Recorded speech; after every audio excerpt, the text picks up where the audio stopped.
नुआपड़ा जिला Bourdain block अंतर्गत तारापुर ग्राम में बुधवार एक हृदय विदारक घटना सामना को आसी। ग्रामर आकबर सागरिया झील तथा खरियार रोड स्थित Shri Jagannath nursing college BSc nursing शेष वर्षर छात्री मातेश्री सागरिया हठात परलोक घटी। अकाल वियोगे परिवार सह समग्र अंचल में शोकर छाया खेली जाइछि।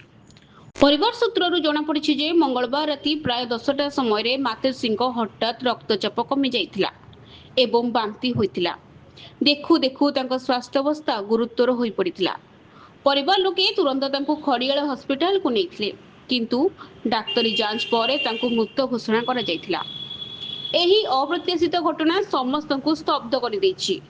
मातेश्री सागरिया जड़े मेधावी, श्रृंखलिता एवं निष्ठाभाषी छात्री भावे बेस परिचित थिले।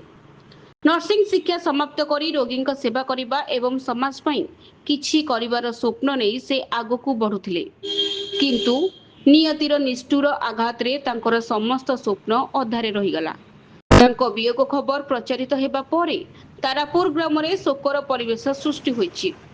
परिवार सदस्यों कांद बोबाळी रे परिवेश भाराक्रांत होई पड़िथिबा बेले सहपाठी, शिक्षक, बंधुबांधव, अंचलवासी गभीर शोक प्रकाश करिसेंती। जड़े उदयमान नर्सिंग छात्री एभली अकाल वियोग केवल परिवार पर नुहे समग्र अंचल एक अपूरणीय क्षति बोली स्थानीय लोके मत प्रकाश कर। नुआपड़ा जिलूर परमेश्वर मेहर रिपोर्ट, सठिक न्यूज।